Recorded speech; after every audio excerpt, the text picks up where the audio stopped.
Olá, seja bem-vindo a mais um vídeo no meu canal. E hoje o nosso tema é por que as pessoas inteligentes se sabotam na comunicação.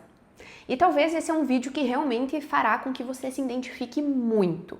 Afinal de contas, eu sei que você sabe muito, você tem muito conhecimento, você sabe exatamente o que você faz e também sabe exatamente o que você quer falar, só que em algum momento a sua mente trava.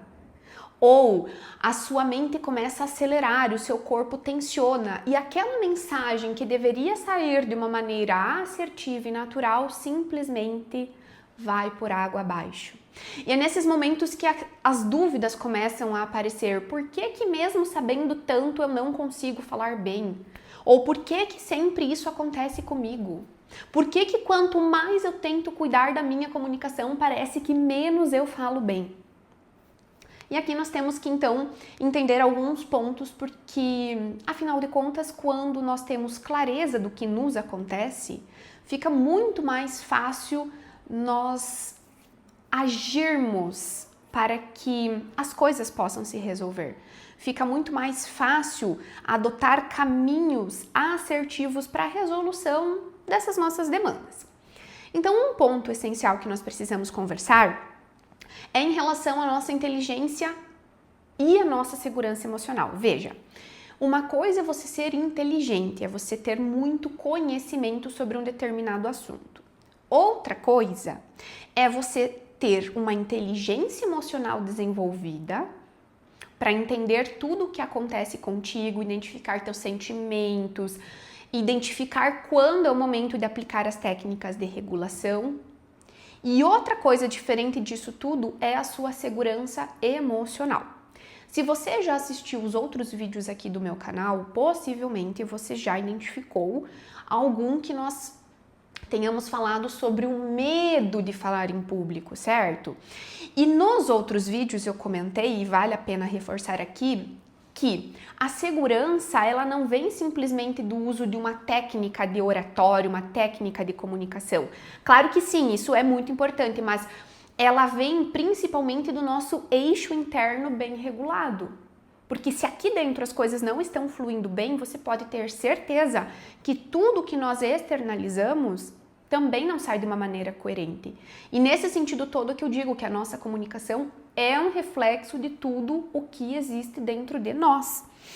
Então pensa, as pessoas inteligentes são aquelas que têm realmente uma mente muito acelerada, pensam muito, antecipam cenários e constantemente vivem à mercê da ansiedade. E esse é um ponto que nós precisamos conversar bastante. A ansiedade hoje é uma das principais queixas entre os meus clientes. Por quê? Vamos pensar no que significa de fato se sentir ansioso. Ansiedade, enfim, é um sentimento, uma sensação, alguns chamam de emoção, mas não posso categorizar ainda como uma emoção, mas enfim, de tudo aquilo que nós antecipamos. Ou seja, muitas vezes as situações ainda não aconteceram, ou eu estou ouvindo alguma coisa e já pensando na resposta, enfim, e eu estou antecipando cenários. Diferente do medo. O medo geralmente acontece por uma experiência já vivida, então o medo é conhecido. Você reconhece uma situação, você reconhece uma experiência, você já vivenciou algo que talvez tenha gerado em você marcas negativas e que aquela situação, frente a alguns gatilhos, te desencadeia a sensação do medo. Agora, a ansiedade é diferente, porque a ansiedade é uma projeção do futuro. É algo que muitas vezes ainda não foi vivenciado, não está sendo trabalhado dentro de nós, entende? E aí, nesse sentido todo, nós precisamos entender que junto com a ansiedade é que vem a autocobrança, o medo de errar, o medo de parecer inadequado em uma situação, de falar algo e desagradar. Por quê? A nossa mente está projetando um cenário lá no resultado, só que na verdade esse resultado dentro de nós ele nem está tão concreto assim, porque quando nós temos, de fato, um objetivo traçado para aquilo que nós queremos dizer, no sentido de eu entro em uma conversa, eu entro em uma apresentação, eu faço um vídeo, eu entro em uma reunião, enfim, e eu tenho dentro de mim muito bem claro o que eu quero que as pessoas saibam, o que eu quero que as pessoas façam, ou o que eu quero que as pessoas sintam. Então, eu já tenho uma projeção do resultado da minha mensagem. Só que nesse caso aqui da ansiedade, é um resultado que não está certo dentro de nós, tu entende? Não existe clareza quanto a isso. Por quê? Porque as coisas não foram organizadas. Então, nesse sentido todo, nós precisamos entender que quando nós nos sentimos ansiosas, nós precisamos aplicar técnicas de autorregulação, porque é impossível falar bem, falar de uma maneira assertiva, se tudo está conturbado dentro de nós. E aí, nesse sentido todo, tem um vídeo que já foi postado aqui no meu canal com 3 técnicas para organizar o corpo e a mente antes de falar em público. Aqueles vídeos, aquelas técnicas, melhor dizendo, seguem sendo muito úteis para esse caso aqui. E eu ainda reforço que a ansiedade, ela exige presença, exige atenção. Então, se eu tô lá na frente, eu preciso voltar para o tempo presente, eu preciso me ancorar no aqui e no agora, para desligar pensamentos distratores, desligar todas as turbulências que existem na minha mente. E aí as técnicas de mindfulness ou de atenção plena se fazem necessárias aqui. Se você não assistiu o vídeo, eu te convido a rolar aqui pelo meu canal e encontrar esse vídeo, que tenho certeza sim, que será muito importante para você. Compreende? Então veja, além disso nós temos outras técnicas, mas antes de eu chegar nela, eu quero falar um pouquinho mais sobre outros pontos aqui. Então tá, entendido tudo isso, existe uma outra questão que também sabota as pessoas na hora de se comunicarem, que é a palavra que eu nem gosto de usar, mas muito difundida por aí, que é o perfeccionismo.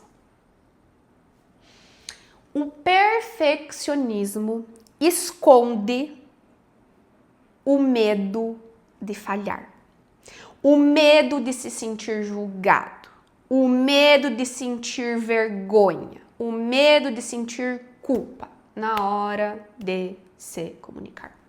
Eu não gravo um vídeo porque eu não tenho o cenário perfeito, eu não gravo vídeo porque eu não tenho o microfone bom, eu não gravo vídeo porque a minha aparência não está legal. Sempre existe uma desculpa, porque a situação ela não está perfeita. Então, perfeccionismo esconde sempre essa raiz do medo. Daí entra aquele pensamento, né? Se não ficar bom, eu nem faço. E aqui, então, nós precisamos ter um ponto, assim, muito bem definido, porque é aquilo que eu sempre digo. Você pode ser a pessoa mais inteligente, mais competente dentro da tua área de atuação, né, perto assim das pessoas que você conhece. Só que se você continuar julgando-se como uma pessoa perfeccionista, possivelmente você é aquele tipo de pessoa que não vai para a ação, porque se importa muito com os detalhes. E aí abre a margem para procrastinação, pelo adiamento de tarefas e de coisas que precisam ser feitas ou faladas, apresentadas, enfim. Então, o convite neste tópico aqui é que você possa ressignificar esta fala do perfeccionismo. Você pode ser uma pessoa que tem um olhar muito crítico quanto à sua própria performance, atuação e papel de fala. Agora, não uma pessoa que busca sempre pela excelência em tudo, que afinal de contas o perfeccionismo não passa de uma baita ilusão da nossa mente. Ninguém tem a capacidade de ser perfeito. Jamais. E eu digo assim, nem Jesus agradou a todos, não é? Que é uma figura muito sagrada, que fez um bem muito grandioso pela humanidade. Quem dirá nós na nossa humilde existência, certo? Então, o perfeccionismo é algo que, sim, te auto-sabota, mas que não deve ser mais uma armadilha para você. Outro ponto. Toda vez que a sua mente te sabota, não é? é porque ela também está tentando buscar por proteção. E aí também eu faço um paralelo com um vídeo que já tem aqui no meu canal. A nossa mente, ela busca evitar situações que ela acredita que para nós seja uma ameaça, um perigo ou enfim, mesmo sendo isso tudo real ou imaginário. É sempre mais confortável se manter realmente na zona de conforto. Então, tudo que nos desafia realmente exige um esforço a mais, exige se colocar numa zona de expansão. Porque o que nos desafia é o que nos transforma. E para eu sair desse ciclo de autossabotagem, então desse medo de errar, de falhar, de ser julgado por uma criação da nossa mente também, é que eu preciso entender que eu tenho que dar um passo na minha zona de conforto. Não é numa zona de pânico, em que realmente eu travo, eu bloqueio, eu paraliso, porque é demais para eu lidar, não. Mas é aquela zona em que sim, o desconforto existe, mas ele existe como algo que precisa servir de motivação. Um sinal, um reflexo de que realmente você está subindo de nível, entende? E tem outro ponto. Além da nossa mente tentar nos proteger sempre, é comum ela avaliar as situações com risco e benefício. Existe essa dualidade, enfim, existe esse paradoxo na nossa mente o tempo inteiro. Algo é bom, algo é ruim, algo é bonito, algo é feio. A gente sempre tem feito assim esses julgamentos, entende? E o risco e o benefício é algo muito nítido. Então, frente a uma situação de fala em público, seja ela qual for, é mais comum para a maioria das pessoas que a mente identifique isso como um risco, obviamente, porque é muito difícil, a menos que você tenha uma inteligência emocional bem desenvolvida, que a sua mente entenda como uma oportunidade. E aí, quando ela identifica o risco, mais uma vez, a autossabotagem vem, porque ela quer te defender. Então, aquelas vozes, aqueles pensamentos, aquelas sensações, sentimentos, emoções, o medo, a ansiedade, o nervosismo, acabam se aflorando. Não faz sentido? Faz. E aí existe um outro ponto também. A pessoa que é muito inteligente, ela pode se autossabotar, ou seja, ela pode não chegar no resultado desejado da sua mensagem, da sua comunicação, porque ela tem tanto conhecimento que na hora de expor isso, ela não consegue organizar uma linha lógica de raciocínio mínima. E na cabeça dela, tudo que ela sabe, ela precisa compartilhar com as outras pessoas. Claro que eu preciso abrir aqui um adendo. Existem diferentes perfis de comunicação. Então, tem pessoas que são mais objetivas, tem pessoas que são menos objetivas. Tanto no quesito comportamento no geral, quanto na comunicação. E esse é um erro muito comum dessas pessoas que acabam sendo mais prolixas, adotando um tom mais professoral. Quer dizer, eu busco explicar demais. Eu quero que exatamente tudo aquilo que eu sei, que as outras pessoas também saibam. Então, eu começo a minha fala e eu vou, e eu nunca chego a lugar nenhum. Eu fico ou inconclusiva ou realmente fazendo muito rodeios. E aí esse com certeza é uma autossabotagem, porque quem ouve acaba se dispersando muitas vezes, então a mensagem perde efetividade e perde impacto pelo seu excesso. E a fala em público, na verdade, é um convite para nós fazermos cortes. Nós precisamos ser assertivos a ponto de entender que nem tudo aquilo que eu sei, as outras pessoas precisam saber e não no mesmo nível de profundidade. Então, eu tenho que ter a clareza do que eu quero que as pessoas saibam, façam ou sintam, para que eu consiga ser muito específica na minha comunicação.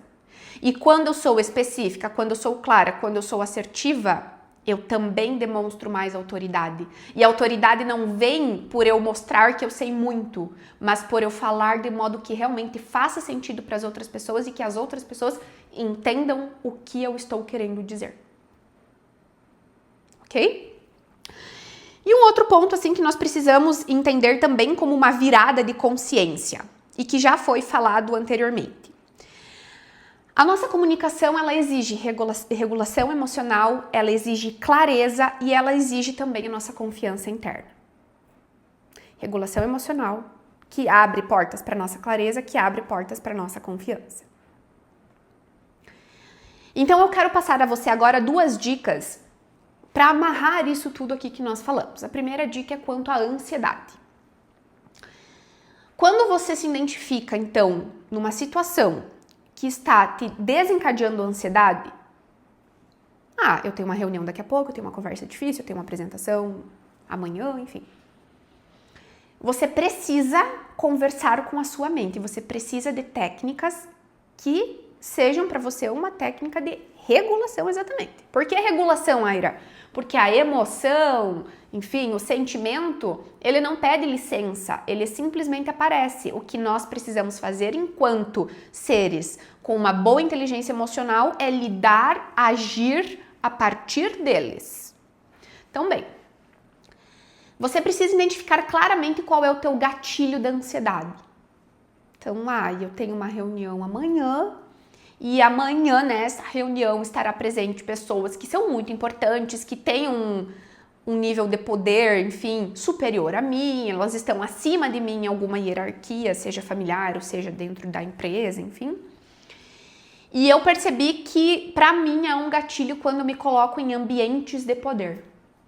Então aquela situação para mim está gerando muita ansiedade. E aí eu preciso que depois que você identificou o gatilho, que você tenha muito claro quais são os impactos em você. Impactos no sentido mente e corpo. Meu coração fica mais acelerado, as vozes negativas não saem da minha cabeça, eu não consigo, eu perco a fome, eu perco o sono, eu não consigo raciocinar, eu não consigo trabalhar direito, porque eu já fico antecipando muita coisa, eu fico antecipando o resultado da conversa, eu acho que tudo vai dar errado. E pode perceber, a projeção geralmente é catastrófica. Eu costumo dizer que nós pintamos o diabo mais feio do que ele é. Então, quando você identificou o gatilho, quando você identificou os impactos em você mesmo, é importante que você tenha claro quais são as consequências para você se você continuar operando nesse mesmo sistema. Certo? Se eu continuar assim, eu tenho certeza que amanhã eu não vou conseguir falar bem, eu não vou repassar minha mensagem da maneira como eu gostaria, eu não vou conseguir ser clara. Então, aí você vai listando todos os teus prejuízos. Feito isso tudo, então, gatilho, impacto em mim, a consequência de continuar assim, você precisa aplicar a técnica da respiração. Tem no vídeo das 3 técnicas que eu já comentei aqui uma explicação sobre os blocos de respiração, mas se você não quer voltar ao vídeo, que pelo menos você pare por 3 a 5 minutos e simplesmente respire fundo. Começou a aparecer um monte de pensamento ruim, finge que você está fechando a aba. Sabe quando você abre o celular assim? E todas as abas que estão em abertos aparecem na tua tela e você vai fazendo assim para fechar todas? É isso aí que você vai fazendo com os seus pensamentos. Veio o pensamento negativo, foca na respiração. Veio o pensamento negativo, faz ele ir para longe e volta a prestar atenção na tua respiração. Esses 3 a 5 minutos parecerão uma eternidade. Já estou te falando. Parecerão uma eternidade. Só que é nesse momento que você começa a se autorregular. Por quê? Aí você desativa aquele sistema operacional automático e que faz com que você tenha todos esses pensamentos desagradáveis e sensações também. E você passa a agir com muito mais clareza, consciência, atenção, foco, assertividade. Certo? E aí no final disso tudo, eu te convido a você falar frases afirmativas. Então, por exemplo, eu sei que eu estou me sentindo ansiosa, eu percebo que o meu coração está disparado, mas eu vou repassar o roteiro de tudo aquilo que eu preciso falar amanhã e tenho certeza que eu vou chegar mais preparada para a minha reunião. Ou eu compreendo que o fulano de tal gera em mim um desconforto muito grande pelo simples fato de estar presente no mesmo ambiente que eu. Mas eu preciso entregar a minha mensagem de uma maneira clara porque esse é o meu maior objetivo. Falar e compartilhar o que eu preciso e não simplesmente vencer essa pessoa. Então, eu vou preparar todos os meus tópicos de fala para que eu possa me sentir mais preparada, mais segura. E tanto aos outros. Ou eu estava me sentindo ansiosa, e aqui é, importante, tá? Você não é ansiosa, você está ansiosa. Quando você se coloca num papel de estado, aí você já começa a mudar o jogo também. Porque quando você é algo determinante, entende? Eu sou ansiosa, eu sou medrosa, eu sou insegura, parece que aquilo é e nunca vai deixar de ser. Agora, quando você traz a fala, eu estou ansiosa, eu estou insegura, eu estou desencorajada, enfim, beleza. Aí a sua mente começa a entender que você já tem condições de lidar com aquilo, porque é um estado, ele dá e passa, entende? Então eu estava me sentindo ansiosa, mas agora com a respiração eu consegui me acalmar e eu percebo que a situação não será tão ruim quanto eu imaginei. Eu vou me preparar, eu vou organizar a minha mensagem, eu tenho a certeza que eu me sentirei mais bem preparada. Você não precisa ficar aqui com um positivismo tóxico, entende? Mas sempre tentando mudar a equação para o lado positivo, certo? Pois muito bem. A primeira técnica foi essa. A segunda técnica é para que você possa organizar a sua mensagem. Veja só. Geralmente, as pessoas que pecam por falar demais é porque elas acabam entrando em níveis de detalhes de uma mensagem desnecessariamente. Sabe aquele teu amigo, aquela tua amiga, que quando vai contar uma história, ela conta ou ele conta com tanto detalhe que no meio você já perdeu o interesse? Pois então, o foco está no detalhe e não no que é fundamental para que os outros compreendam. Então, a partir de agora, você vai sempre se perguntar o seguinte: o que é fundamental que as pessoas realmente compreendam? O que é realmente necessário? O que não pode faltar de jeito nenhum? O que é importante ser dito, mas já não tão fundamental quanto a mensagem central? Mas é importante ter em mente, ter mapeado, porque se me perguntarem ou se eu não ser claro neste primeiro ponto, eu tenho informações para sustentar aquilo que eu estou falando. E o que é detalhe? Detalhe você exclui da tua mensagem. Ai, mas aí se as pessoas não entenderem, se as pessoas não entenderem alguma coisa, você vai dar a elas a oportunidade de perguntar. E aqui que mora o pulo do gato. Quando a pessoa não entende algo que foi falado, ela pergunta. Você não precisa ficar antecipando todas as perguntas que podem existir na mente da outra pessoa. E aí sim a sua comunicação, ela passa a ser mais objetiva. Então aquela ansiedade, aquela desorganização, aquele pensamento acelerado, aqueles pensamentos que saem do foco, que se distraem, enfim, eles acabam tendo muito mais fluidez e clareza, porque você antes se autorregulou e depois você tem muito bem claro aquilo tudo que você vai falar para as pessoas. Se você gostou desse vídeo, eu quero então que você curta, que você compartilhe, deixe seu comentário e que também você possa me acompanhar pelas minhas outras redes sociais, tanto no Instagram ou LinkedIn pelo @AiraDagostini. E para finalizar esta mensagem eu quero dizer o seguinte, que eu tenho a certeza que sim, você é muito inteligente e que não lhe falta capacidade de falar em público. O que você precisa aprender agora é dar vazão para todos os seus excessos. Porque a comunicação confiante, a comunicação segura, a comunicação autêntica, ela realmente é uma comunicação sob medida. Até mais, até o nosso próximo vídeo.